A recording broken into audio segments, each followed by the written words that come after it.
4 to 6 months old. Okay, kaya pag bubuksan yung radyo, bubuksan nyo ang pintana o pintuan, ganun siya. Normal yun, reaction. Okay? Tapos sa mga baby ganito, 7 days old hanggang 3 months of age, palagi sila naglulungad. Pag pinadede, mamaya, normal yan kasi yung kanyang bituka hindi pa rin fully developed. Okay?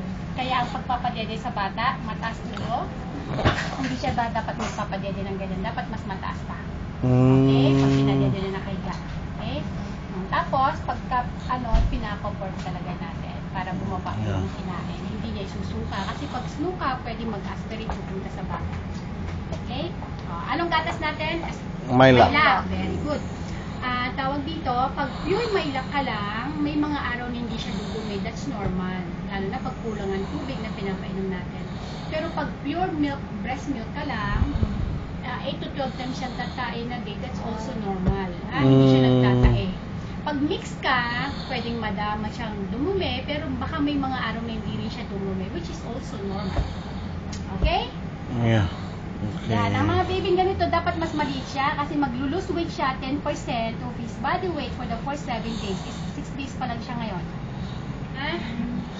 Ano yun? Iko-control namin. Hindi. Talagang matakaw siya.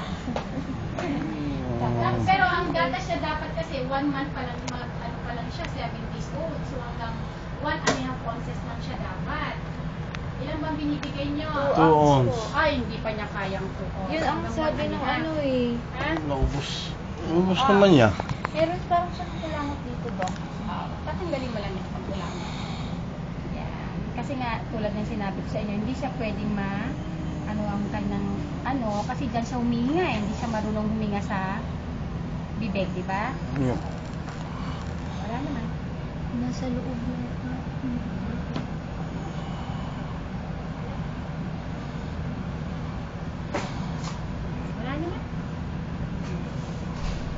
Ayan, titignan natin ang kanyang nagbibigkis. Sino nagbibigkis sa inyo? Hindi na tayo nagbibigkis. Ha? Sabihin ko kung bakit. Nalatan namin ng gasa kasi kasama. Okay, tatanggalin ko din yan. Uy, nag-i-infect tayo ngayon. Infection? Mag-infect tayo. Nandito kasi yung baga ni baby mo. Ha? Okay. Atay. Nandito yung muscles of respiration nyo, which is this dito. Tapos nandito yung diaphragm dito, no? Muscles siya para huminga. Nandito yung dalawang baga. Pag nagbagay kayo ng bigkis na gano'n, mapupush. Mahirapan siyang huminga. No? Okay. Oo, naku, hindi nyo nalinis to, natatakot din kayo, which is the reaction of a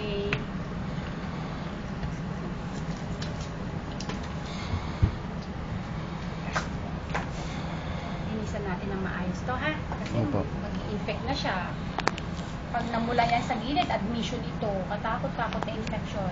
Kasi ito, diretso to sa kanyang ilalim, kaya pwede siya mag-infect dyan. No?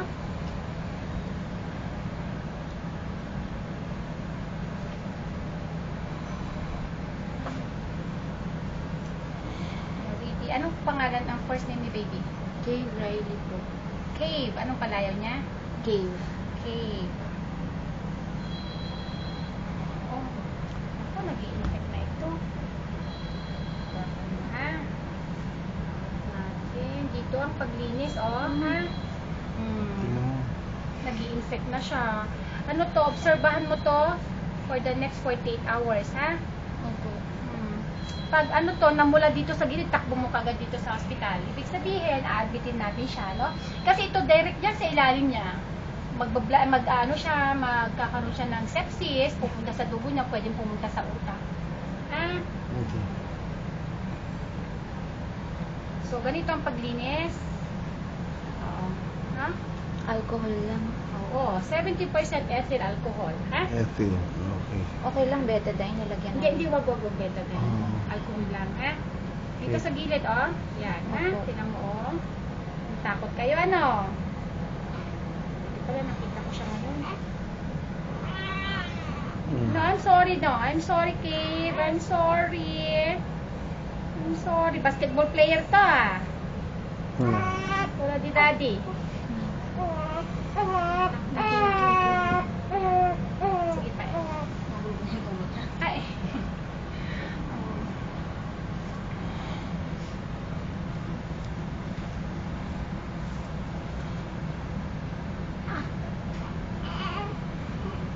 Ganyan ha? Doon sa gilid talaga. Kasi this is the most common route of entry ng infection. Ha? Okay. Tapos, palagi kang magugas ng kamay.